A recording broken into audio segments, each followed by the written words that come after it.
are looking at 1.4. We are comparing distributions. So the warm-up that we did today, that was so that we could describe a singular distribution. So we looked at Robin's tip amounts. We described shape, outliers, center, and spread. Today we're going to go in and we're going to focus on comparing them to each other. Cielo, can you close your laptop for me, please? Cielo? Thank you. We are going to look at comparing them to each other. So the first thing I'm going to go in and harp on about is the fact that when you take the average of data, it can be misleading. So in this first graph, we have a distribution of the average public school teacher salary in 2014, 2015. Now, you can clearly see that the city or the state on the left, New York, gets paid a lot more than the state on the right, South Dakota. Here's my test that I asked every other class because I don't know and I didn't look it up. Can anyone name a city in South Dakota? You can? What's the city in South Dakota? Pierre. Huh? Pierre. That's the first person in like my 120 kids that I've seen in stats that can actually name a city. Yes, you are special because I still didn't go home. You can name one too? What's one? Sioux Falls. Is that the capital? I don't know. Okay, we couldn't think of the capital. We were also really trying to figure it out, and then we forgot about it. But South Dakota, I could not at the top of my head think of one when I first started teaching this lesson this week, and so it continues. Now I know two. With the average public school salary, South Dakota, it has about half of what New York is making. Now, the one thing that we have to take away from this is just because you have data doesn't mean it's telling the whole story. So in this case, they're asking, is this a valid conclusion or is the graph not telling the whole story?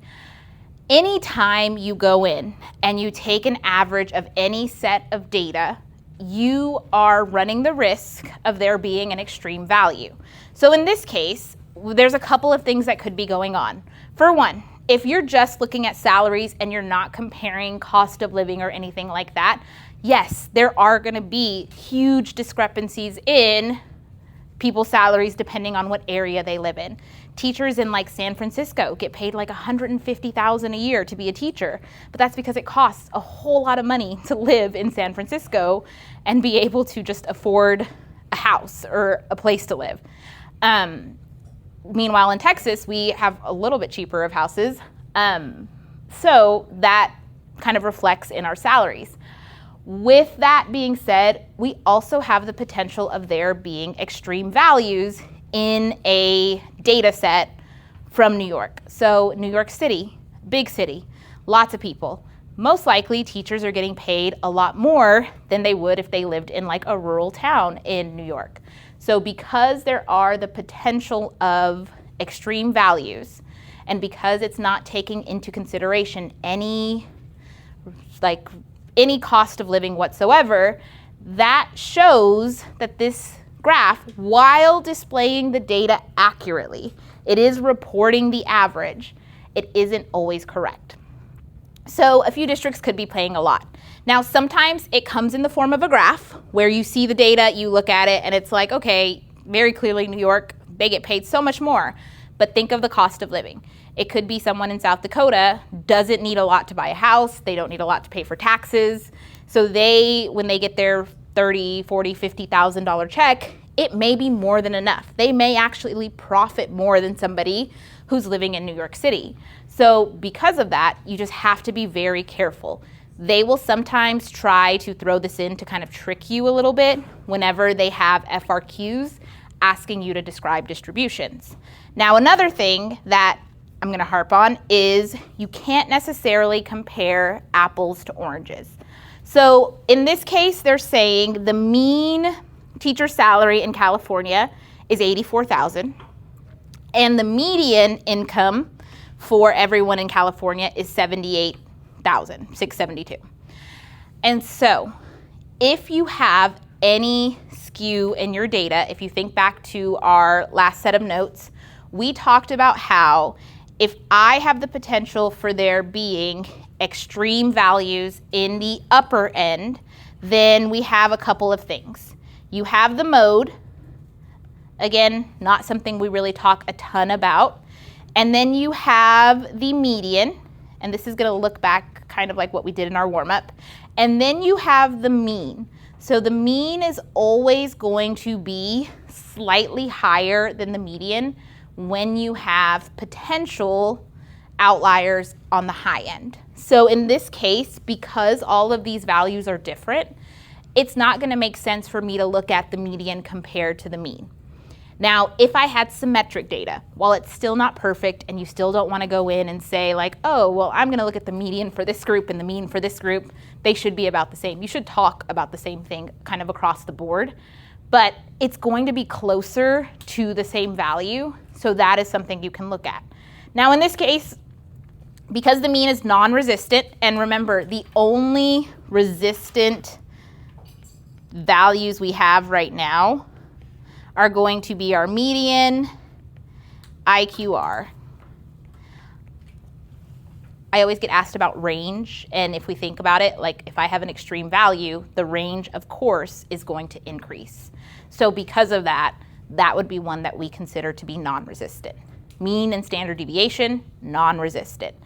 The mode typically is resistant, but we've rarely ever seen that actually pop up on a question.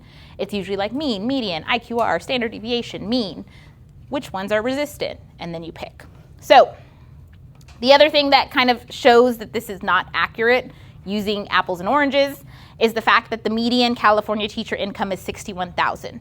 So very clearly, if you had just seen the first two numbers, you would have said, yes, teachers get paid way more than everyone else in California. But when you actually compare median to median, you can see that teachers are getting paid less. So be very careful with data. Don't just skim over it really, really fast, because you may have missed the fact that they mentioned mean and median versus talking about the same measure. So be careful. It goes out there. So let's go in and let's talk about actual comparison stuff. The nice thing, like I said at the very beginning, is we've done the heavy lifting. We talked about how to graph quantitative data. We talked about how to describe a distribution. Now today, it just kind of comes together. The first thing I'm going to kind of go over, if you have categorical data, you are not going to be using any of these procedures. You're not going to talk about shape, outliers, center, or spread. That's just not going to happen. Typically, it's going to be a bar graph. Sometimes they may give you a pie chart. They will never ask you to make one just because of the nature of having to have like a protractor and measure degrees and all of that. They're not going to do that to you. They may show you one, but I'm sure you've all seen pie charts. It's a relative frequency of 100%. You find the proportion. None of what we do today can ever be for categorical data. So if you see questions and they're talking about eye color or type of pets or favorite sport, you can't talk about shape. Remember that x-axis can be put in any order. So if you put that x-axis in any order, you can get different shapes of distributions if you want. Is your data quantitative, discrete, use a dot plot, stem plot, or box plot? One thing I'm gonna remind you of, if you've forgotten, you can always go in and graph data really quickly in your calculator. Second, y equals stat plot 1. If you're comparing, you can also use stat plot 2, and you would just tell it to graph L2. Stat plot 1, you have two options. You have your histogram, and just to give some visuals for my visual people, it's the one that looks like a histogram. So it should be something like that, or your box plot. And I will always say, pick the one that calculates outliers. So when you go to stat plot 1, it should automatically say L1. Remember, if you ever have to change that, it's just second and whatever number you're kind of clicking through, L2, L3, L4. But I did get the question, what if the calculator made the histogram, but I want it to have a different number of bins? I want it to have 5 instead of 8, or I want it to have a bin width of 10 instead of 5. So if you ever want to change the bin width, all you're going to do is go to Window And just like you would change the window of your graph when you were doing like vertical motion in Algebra 2, where we had to adjust like the x-axis and the y-axis and all of that, there is something called x-scale. And x-scale you can change to be whatever you want. Typically, we kind of stay in the 5, 10, 15 range. If you wanted it to be by 3s, I would change the x-scale to 3. And all this does is change the tick marks. So if I have a tick mark at 3, I'm going to have one at 3, 6, 9, 12, 15, and that's going to create the bins. So if you ever want to adjust it, the calculator does its very best, but sometimes the numbers don't always work out with what you want to fit on your grid. Sometimes they'll give you like 15 bins and you only wanted 7 or 8. So you can always adjust that using the window feature. Okay, discrete, dot plot, stem plot, box plot. I, again, will never advise you to do like a dot plot if you have a lot of data points. If I have like 15, 20, 25, maybe, but if it's anything over 30, I'm not doing a dot plot just because it's going to take a lot of time. At that point, I'm probably leaning more towards histogram because those are good for large data sets. Okay, 2 variables will require a scatter plot. We'll get to that next unit. Cumulative relative frequency graphs usually take too long to create, but one thing I will remind you of is they focus on percentile position. So if you see a cumulative relative frequency, that's just telling you what percentile they're at. And if you've forgotten what a percentile is, it's at or below. So when we say you are in the 99th percentile for height, that means you are taller than 99% of people your age. So percentiles, that's cumulative relative frequency. I would only ever expect to read a graph. Never ever will I expect you to make one on the AP exam or your tests. Okay, now that you know how to graph, now one little thing. We're going to go in, and when we compare the 4 things we've been talking about: shape, outliers, center, spread. Now here's a little piece of advice. There's a reason why they are in this order. That is because you should always look at shape first to determine, am I looking at a mean or am I looking at a median? Because once you know, is it skewed, is it symmetric, that is when you go in and you can pick the measure of center, the measure of spread. One kind of difference from that.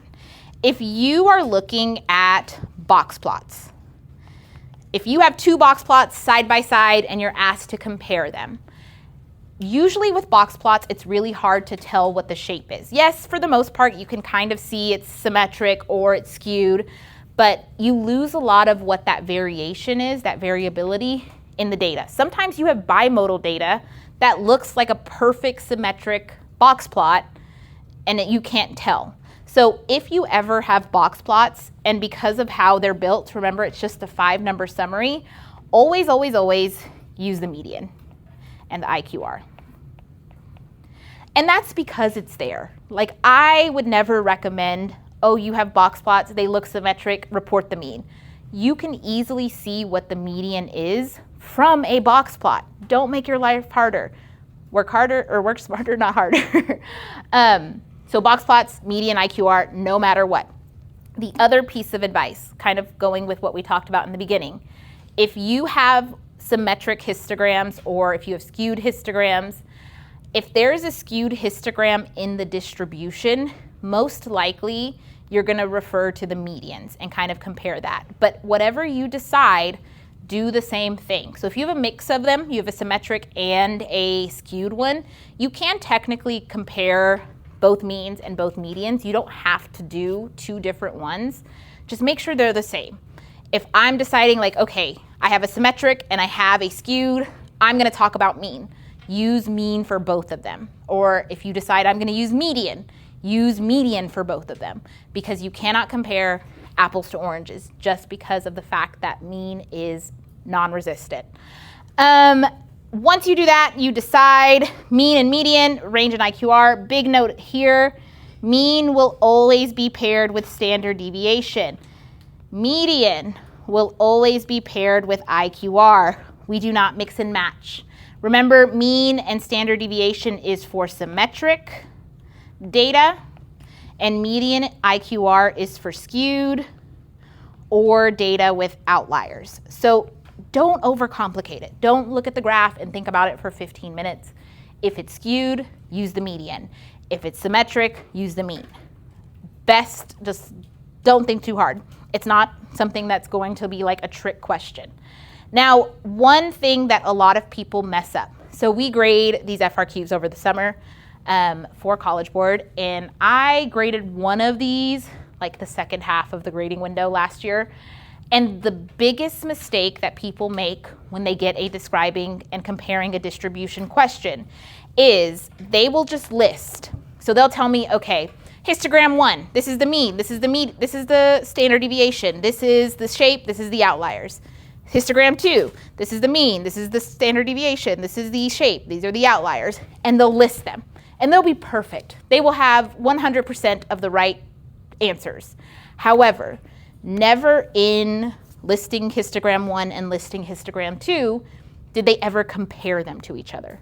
So there are certain things that you can compare and certain things that you cannot. Shape and outliers, all you can do is talk about them. This one's skewed, this one's symmetric. This one has outliers, this one doesn't. But when it comes to center and spread, you must actually use comparison language. So by that I mean higher, lower, less than, greater than, smaller than, bigger than. You have to actually compare them. So in the boxes at the bottom, there's two options for answers. The first one says the median teacher salary in California is $61,595. The median teacher salary in Arizona is $47,606. Yes, it lists both values. Never does it actually compare them. A better answer would be the median teacher salary of $61,595 is higher than the median teacher salary of $47,606. Those 4 words will take somebody from a 4 on an FRQ to a 3. 4 is the highest you can get. So just because you don't actually compare, that automatically drops you down a point. You have to compare if that is what they are asking you to do. Typically, if it's 2 graphs, you're going to have to compare. You have to do it for center, you have to do it for spread. If you're doing it for spread, you can say the distribution of teacher salaries in California has more variability than the teacher distribution in Arizona. Anything comparing size. So you can also mention exact values, which is kind of what we're going to do next. So example 3 is going to be a problem where we kind of go through and we actually work through one of these. So I'm going to have you, and I'm going to talk about frequency a little bit. In your calculator, in L1, let's go ahead and let's put our first row of data. And in L2, we're going to put our second row. Let's see if my iPad calculator is going to work for us today. So to change this, stat, edit, I'm going to type in these values. 2, 3, 5,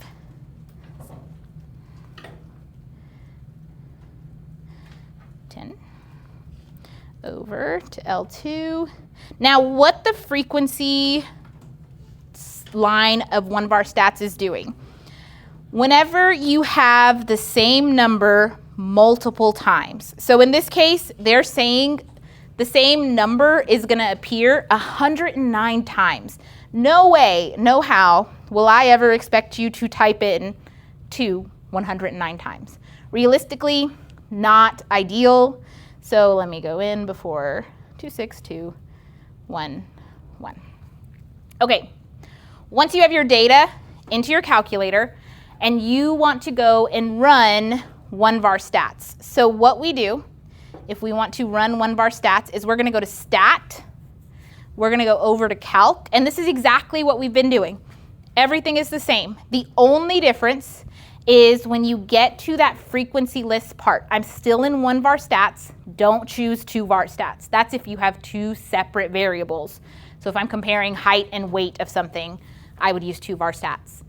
Once you get to that window where it says list and frequency list, for frequency list, I'm just going to hit second, number 2, so that it says L2. Now, if you use any other list, you use the same steps. Second, number 3, second, number 1. I had some people who flipped them and they put list as L2, frequency list as L1. You get to tell the calculator what to do. So I have mine in L1 and L2. And then you hit enter. And you should get a similar summary to mine. It tells you the mean, it tells you the standard deviation, and it also gives you the 5-number summary at the very bottom. So all that frequency list does is it repeats those numbers in L1 however many times you tell it. So if you notice the N on one of our stats, that's telling us that there is 270 numbers in the data set. And we didn't type in 270 numbers. We typed in 10 and their frequencies. So that's just taking however many times you say it into account. So let's go in. I went ahead and copied down our 5-number summary for both data sets, so you don't have to run the second one.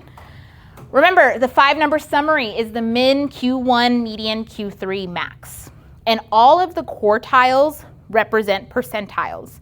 So Q1 is like the 25th percentile, median is the 50th percentile, Q3 is the 75th percentile, max and min. Now, what we're gonna do with this data, if you get a question like this on the AP exam and you have data given to you, I will always say run it. Run your data so you can have exact values. I know exactly what the median is.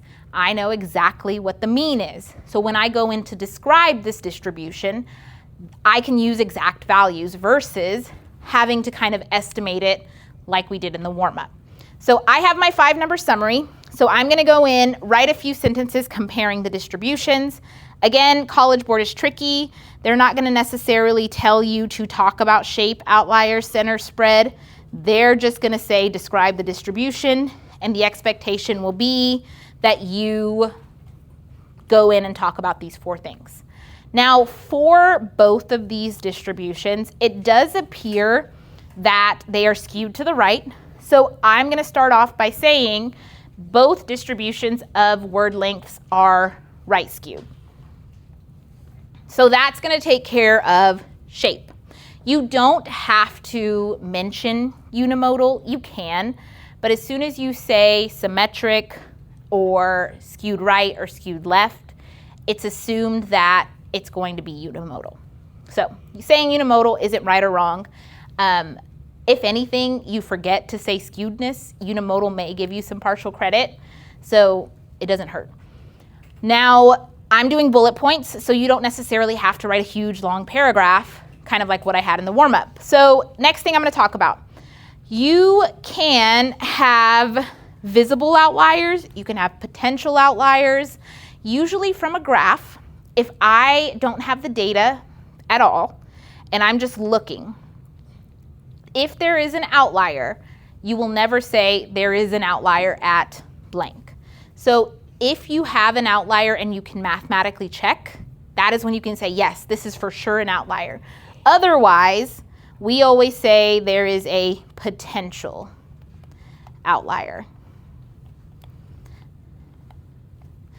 whenever we actually write it down. Now this one, I personally, looking at it visually, because the data all kind of touches and there's no gaps in the data currently, just by looking at it alone, I probably would say there are no outliers. We will eventually check, and I will, plot twist, be proven wrong. But for now, it doesn't look like there's any outliers, which they will accept. As long as you have valid reasoning, they're not gonna dock you. Okay, now let's go in and talk about center. I know both of these are skewed, so I'm going to use median. Median for Sweet Child is 3, median for Butter is 4, so that means that the median for Sweet Child is smaller than the median for Butter. So all you have to do is compare. So that language is smaller than. That checks the box that they are looking at. Did they state the values? Did they compare? Check, check. Moving on. The next thing that I went in, because I picked median and because I have these values, I could have gone the route of saying what I did in the warm-up. There is a minimum of this, there's a maximum of this. This seems to be a large spread or a small spread. But because I have the data and I'm able to calculate the IQR, that is the route I'm going to go. This is going to be Q3 minus Q1. Now, one thing to remember, they don't give you the IQR formula on the AP exam, so you don't get it on this test. So this is one that you have to know. It's not super hard. You don't have to necessarily remember like a whole square root and squared and all of that, but Q3 minus Q1 is IQR. So in this case, the IQR for Sweet Child is 2 letters, which is larger than. So that's my comparison, is larger than the IQR of butter, which is 1 letter. Now here is where I kind of do my disclaimer before we check for outliers. When you do this, say something goes wrong, and you look at it and you're like, okay, 4 minus 1 is 5. And you wrote 5 down, and that's what you think the outlier is. I don't think those were the numbers, but that's what you did. You wrote down 5, and that's what you believe to be true. And so you go to the next part, and the next part's going to ask us to check for outliers, and you use 5 as your IQR. In this part of the question, you will lose points for spread. They'll say the spread is wrong. You didn't get that part. However, they will probably still give you credit for comparison. So if you compare correctly and you say 5 is bigger than 1, they're like, cool, that's true. So they'll give you credit for the comparison part. And then if you go to the next part of the question and you use 5 as your IQR, they're going to give you full credit for those parts because that is what you believe to be true. You think the IQR is 5, you used it correctly, you found the outliers using 5, everything else was perfect. You just didn't have the right number. They will not dock you for that. So if you mess up somewhere else, I always say just keep going. Even if you think that number is wrong, don't stop. Because even if you use that wrong number correctly, they're going to give you full credit for that. Because we grade your full response as like a holistic grade. So we look from A, B, C, D. We don't have people like grading A and we have people grading B. We grade the whole thing together. So just a little peace of mind. For part C, it says we're going to use 2 methods to check for outliers. One is going to kind of lead us into the second half of Unit 1. One we've already done. The first one is the 1.5 IQR rule. So that means we are going to take 1.5 IQR and subtract it from quarter 1, and 1.5 IQR, add it to quarter 3. So this is another one where they don't give you these particular formulas on the AP exam. However, they will usually say use the 1.5 IQR rule. So that's kind of like a hint as to what you're supposed to be doing. So when I do this, we create 2 numbers. Sometimes they will refer to these as fences. I usually just call them boundaries for what is acceptable, but sometimes in the question they'll refer to it as a lower fence or an upper fence. In this case, any number between -1 and 7 is acceptable. And so that tells me that there are 4 potential outliers in the Sweet Child data, 1 at 8, 8, 9, and 10. Notice that I repeated 8 twice, and that's because in the frequency, there's 2 of them. So anytime you're listing outliers, you have to list all of them. Now, the second part is going to kind of lead us into what will eventually come once we finish taking this test and we start the next half of the unit. Some of you in my health science may, or even who've taken AP Bio at some point, may know what a normal curve is. So what a normal curve does is it centers around a mean, a little tiny mean.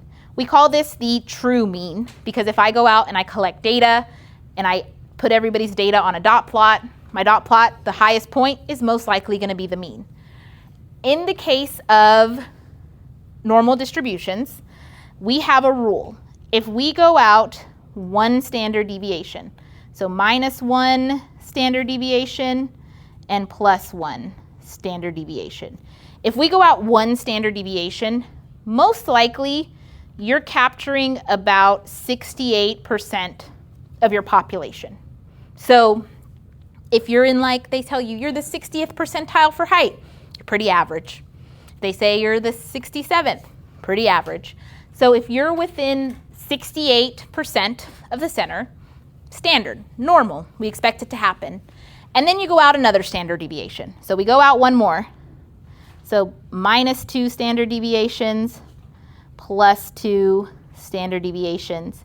And then at this point, you have about 95% of your data. So most people in general are within 2 standard deviations of the mean for height or weight or time that they can run a 40-yard dash. Everybody's mostly within 2 standard deviations. Anytime we get outside of 2, we call that unusual. Unusual. That looks weird today. Unusual. So once you're outside +2 standard deviations, anytime you're outside -2 standard deviations. And then just to kind of go past that, if you're ever outside of 3 standard deviations, that's what we consider to be rare. Those are people who are like 7 feet tall, 7.5 feet tall. Like those are like the 99th percentile of height people, or like the little tiny people. Because it can go in both directions. With that being said, anything outside of 2 standard deviations is what we would consider to be an outlier. So yes, the 1.5 IQR rule is the most popular way to check for outliers. However, if you know the mean and you know the standard deviation, you can also use that to check for outliers by doing mean ±2 standard deviations. So I went ahead and I did that. I did it for the mean for butter, and that's because they gave me the values. They told me the mean of the distribution is 3.62, standard deviation is 1.42. So I used those values and I calculated new fences. So I have 0.78 and 6.46. Now, with this method, it creates a ton of outliers, and there's a reason why. So there's 12 total. There's one at 6 with 7 letters, 3 with 8, 2 with 9, 1 with 10. You absolutely could just list all 12 and not have it written out the way I do. Now the reason why there's so many, and it seems so wrong, because 7 and 8, or 7 most likely probably still isn't an outlier, but why this is happening. When we looked at the shape of the distribution, a lot of the times that will dictate the best method for checking for outliers. The shape of this distribution was skewed to the right. When we skew data, we have to use median, and the method 1.5 IQR relies on interquartile range. So that is using a median method. This method with the mean ±2 standard deviations is using a mean and a standard deviation. So that is only really going to work for symmetric data.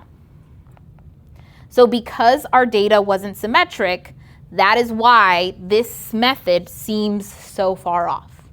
Now, a lot of what we're going to do in the second half of Unit 1 is going to be with this normal distribution chart. We're going to talk about the different rules that go with it. We're going to talk about calculating probabilities using it, but that is like the bread and butter of AP Stats, which is why we kind of test on it separately, because that is the biggest deal. Like, it will carry until we're done in April. So you have to know that really well, which is why I don't put it on here. I give it its own unit and its own test. So to conclude, why is method A better for determining outliers than method B in these distributions? Method A is better because both distributions are right skewed. Method B uses statistics that are strongly affected by outliers. So it's using numbers that are non-resistant. So that is why it doesn't seem as accurate as method A. Okay,